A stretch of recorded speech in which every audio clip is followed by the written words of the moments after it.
Now that we understand what arrays are, we're ready to start learning some of the functions that we can perform on arrays, because the power of arrays is going to really become evident once we start realizing what we can do with them and to them. Let's create a new workspace that we can work with. I'm going to save as for this file and make this one just be array functions. There we go. I'm going to change the title to be array functions as well. And I'm going to get rid of everything that's here except for that first array that I defined. And that'll give me an array that we can start by working with. There we go. Now I mentioned that arrays were going to be a lot more flexible than variables for a lot of reasons. Let's look at a couple of those. We can, for example, count the values. We can do something like PHP echo the count of array 1. And that'll tell us how many items are in the array, or how many pockets have been filled. We can also have the maximum value. And we can, once again, echo max array 1. And that probably makes common sense as well. And we can have minimum value. And it'll try and figure out what the minimum value in that array is. So let's go ahead and try those. Let's put some BR tags at the end here just so that it looks nice. And one more. There we go.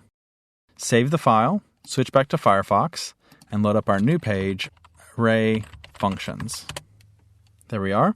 So there were 6 items in the array. The highest number is 42, and the lowest is 4. Now, one of the other things that's going to be very powerful about arrays that we can't really do with variables very easily is being able to sort them in order. And of course, we might want to just simply sort them from lowest to highest or from highest to lowest. And we can do that with sort and rsort. Rsort is for reverse sort. And I've gone ahead and given it the print R statement that we saw in the last movie, which will give us a readable printout of the array. So let's go ahead and bring that up and see what those do for us. And sure enough, the first one, it tells us what the array looks like, and they're already arranged in sorted order. We can jumble them around if you want to play with them. And reverse sort, which sorted them into the opposite order. And it actually changed the state of the array, so now the array is in the opposite order. Here's a couple that I find especially useful. A lot of times, especially if we're wanting to do a printout of array, we don't want to use print R in what we're giving to the end user.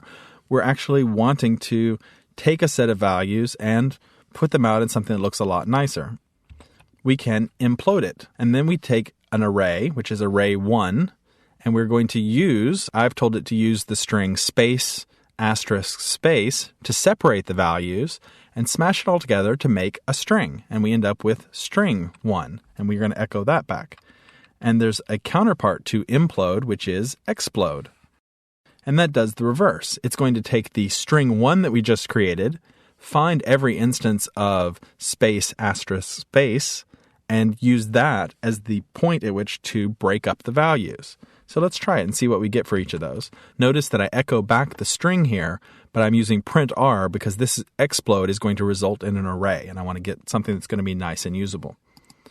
Okay, we'll do a return, and you'll see that implode took the value of my reverse sorted array and output them with the asterisk in between it. Explode took that same string, it was just a string, and broke it up so that the values were the things in between the asterisks.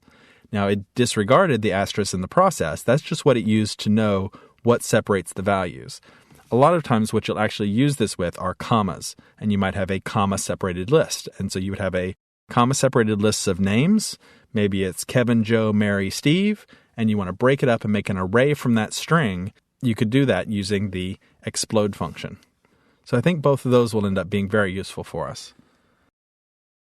Now, there's also another function that's going to be very useful for us, which is going to be the inArray. And that's going to allow us to check and see if a value exists in an array.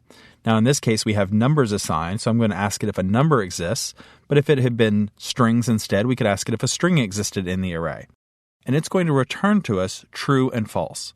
And we'll talk about true and false in the next movie. But I wanted to go ahead and give you some exposure to it here so that you can see. We ask it, is it in the array?